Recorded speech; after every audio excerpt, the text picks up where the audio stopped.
പൃഥ്വീതലം നിനക്കും തന്നുരാമനെ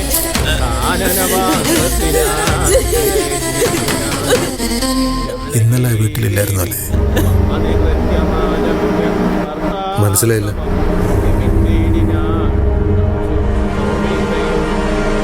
നിത്യ പുറത്തു പോയപ്പോ നീ ഇവിടെ ഉണ്ടായിരുന്നില്ലല്ലോ. ഇല്ല. എവിടെയായിരുന്നു?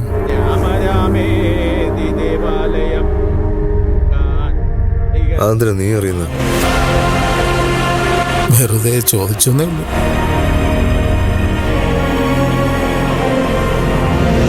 ചോദ്യത്തിന്റെ അർത്ഥം എന്താന്ന് എനിക്ക് മനസ്സിലായി. മറുപടി എൻ്റെ കയ്യിലുണ്ട്. പറയാത്തത് ഇതൊരു മരണ വീടായുണ്ട്.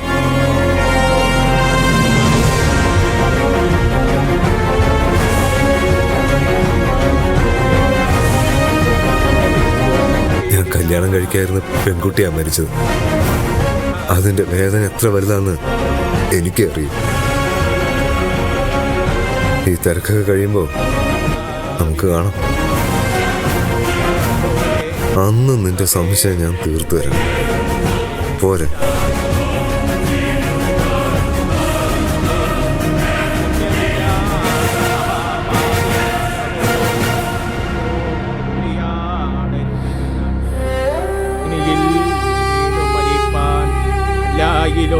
കാളകൂടം കുടിച്ചിടുവനല്ലായിൽ അളടുത്താശു കഴുത്തറുത്തിടുവൻ കണക്കിലും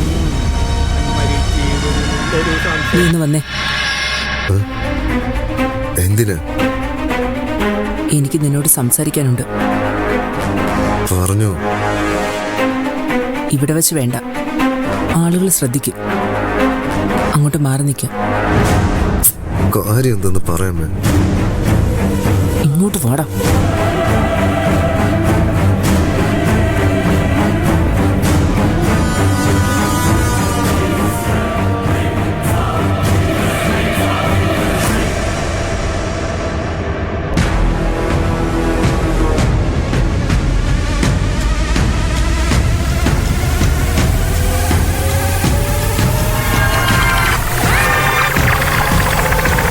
സത്യം പറയടാ, എങ്ങനെ നിത്യം മരിച്ചേ?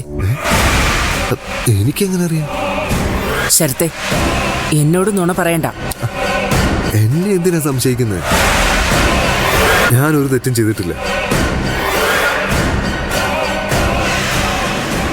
നീയാണോ ഇത് ചെയ്തത്?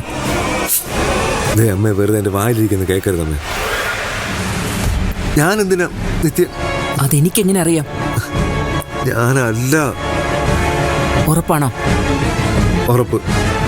എന്നാ എന്റെ തലേ തൊട്ട് സത്യം ചെയ്. വേണ്ട, കള്ളസത്യം ചെയ്യാൻ നീ പണ്ടേ മിടുക്കനാ. വെറുതെ എന്തിനാ എന്റെ തല പൊട്ടിത്തെറിക്കുന്നേ? നീ സൂക്ഷിച്ചോ, നിന്നെ ആ സംശയം. ആർക്ക്? ദേവികയ്ക്ക്.